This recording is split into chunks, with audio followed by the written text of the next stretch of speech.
Did you miss me? Yes? No? You probably forgot that I have a YouTube channel and make videos, didn't you? Didn't you? Didn't you? Didn't you? Just a quick reminder, my name's Yonggi, I'm somewhat baka, and I love anime. You may be thinking to yourself, gee Yonggi-baka, where have you been? And let me answer you. My life has just been somewhat crazy and the weather's been stupidly hot. I'm talking about anywhere from 30 to 40 degrees Celsius type of hot. And in Fahrenheit, I believe that's anywhere from like 85 to around 100 degrees Fahrenheit, maybe. Gee, Yonggi, why don't you just turn on your AC? My room doesn't get any AC, and my window is stupidly small and stupidly placed in my room. If it wasn't for old Fansama back there, I'd be SOL. In fact, there was a time when I was probably dehydrated, and I didn't even feel like watching anime. Can you believe it? Ugh. Hope you girls are having a hot girl summer. Have one for me too, because I'm probably going to decide to stick inside and watch anime with all the sexy singles that want to chat and are in your underscore city. Okay. Enough griping about the weather and hot girls in the summer, and on to the modus operandi of this channel, to share my thoughts about anime with you. Now, as I'm filming this, I have a handful of scripts ready to go. It's just been too hot to do anything. At least today the weather's a bit cooler, a slight respite if you will. But next week though, we're gonna be right back into the heat wave. You know, I wasn't always Yonggi-baka. I was just Yonggi. I was just Yonggi. And I wasn't always as interested or invested in anime, nor was I as outspoken about all of my Annie affairs. Back in my day, anime was just kind of nerdy and uncool, you know? I mean, Japanese cartoons? Lame. I promise that the title of this video isn't just bait for clicks. Let's explore my not-so-dark Annie past. As a teeny tiny tot, around the ages of 4, maybe even 3, I first caught Dragon Ball Z and Sailor Moon. And my mumsy, who watched cartoons with me at the time, enjoyed them as well. There was just something about them, something different that captivated both our attentions. That's something that separated them from all the other cartoons that I watched at the time. And believe me, there's a long list of cartoons that I watched at the time. But that's another list for another time. I mean, back in the 90s, who didn't run around, stop to power up, go Super Saiyan, ha! And then from the top of their lungs, ejaculated, Kame! Ha!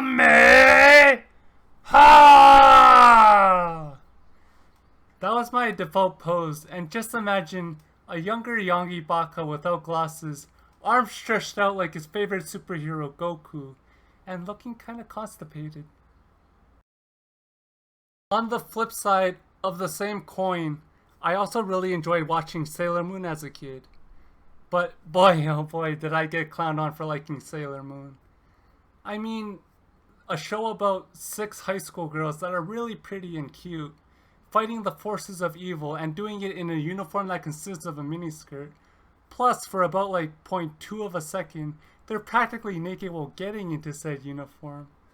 But sure, watching Sailor Moon as a boy makes you gay. Rebel Spirit Power! Okay, my ex had a shirt that said Rebel Spirit on it, and she was a fan of Sailor Moon growing up too. So I came up with the phrase Rebel Spirit Power, and that sort of just stuck. Pokemon, pocket full of monsters, Pokemon are the champions. Pokemon, pocket full of monsters, Pokemon are the champions. I would also like to add that both Pokemon and Digimon were also coming out around the same time too. And if you don't know what either of those shows are, then I don't know what to tell you. They were both super mega famous and popular, and are still around to this day. They were made to sell merchandise to kids, and that's pretty much all that I'll tell you about it at this time. I will say that Digimon has always been my favorite, and War Greymon will always be my favorite Digimon. There were also a bunch of other cartoons coming out that I watched during my elementary school days, like Yu-Gi-Oh!, Beyblades, Metabots, Zoids, and I pretty much watched whatever else was coming out at YTV at the time. The majority of them were just to sell merchandise to kids. Those damn pricks. But regardless, they became such a huge part of who I am today, and a part of my childhood growing up. And if I said, it's time to let it rip, you know that that's an incorrect line and are probably pissed off at me. That's okay. Let's do it together. It's time to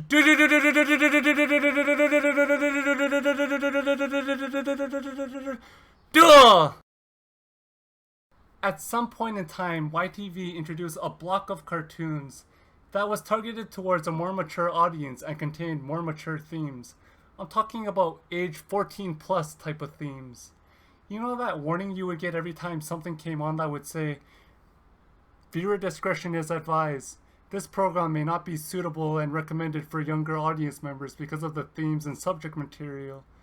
That's how you know something good is about to start. And you bet your ass that I stayed glued to the television even more so after that thing came on. I will say at the time I was a pretty mature 10-year-old, and I was ready to experience whatever 14 plus themes they had to offer. And thus, my anime journey began. Rebel Spirit Power! Introduce Inuyasha. I want to change the world. 情熱絶やさずに高なる未来へ手を伸ばせば輝けるはずさ Wonderland. Inuyasha is the first anime that I fell in love with. It had a really interesting story, really cool demon fights and powers, and there was a really pretty high school girl running around in a miniskirt. It seemed like everything in my life was leading up to that moment when I was first introduced to Inuyasha. Around this time is when I first experienced what being a full-fledged weeb would be like, even though I didn't know what a weeb even was at the time. Me and my best friend, love you Dory, would often go swimming together, and when we would run off the diving board into the deep end, we would scream, Iron Reaver Soul Stealer! Or whatever Inuyasha screamed when he performed the attack. Iron Reaper Soul Stealer? Both of us weren't 100% sure what he screamed exactly, but we were both 100% committed to screaming whatever we thought it was before crashing into the water. For whatever reason, something absolutely terrible happened. Inuyasha concluded with a, we'll chase the bad guy until the end of time BS, and we won't stop until he's defeated. And as a young boy, mind you, this was the most unsatisfactory and sad way to end a story that you've been following for years on a weekly basis. I didn't cry, promise, but my heart was absolutely torn for the worst reason when it comes to anime. I tried watching other anime that were coming out at the time, but only one really captured my interest, Death Note. I really enjoyed it until I found out, spoiler alert by the way, Shinigami love apples. Okay, that wasn't the real reason, but boy do I have a funny tangent for you.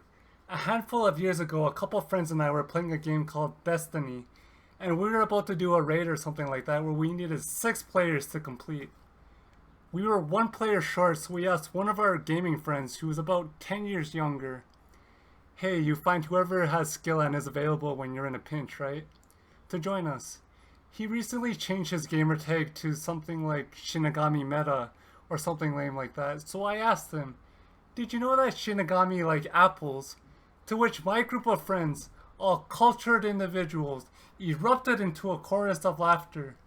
But he replied, oh no, Yonggi, I didn't. Thank you for letting me know. The joke went completely over his head, and my comedic genius was wasted. Damn kids.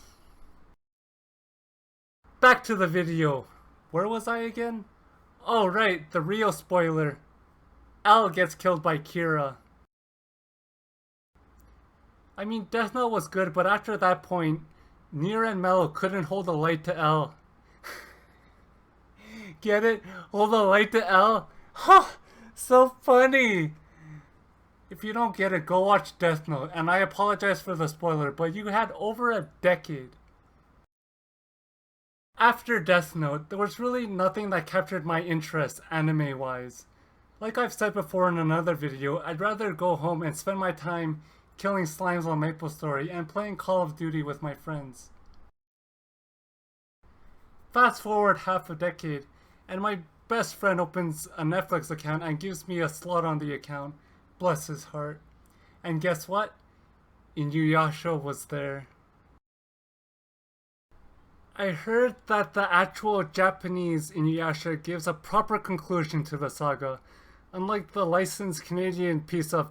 It didn't have the full series in its catalog for whatever reason, cause you know, Netflix. So I had to use a third-party website to find and watch Inuyasha. And I just want to say, rest in peace. If you know, you know. Anyway, I was able to find and watch Inuyasha and finish it to its entirety. Like Kikyo, my soul was set free, coming to a proper conclusion for the Inuyasha saga after all of those years.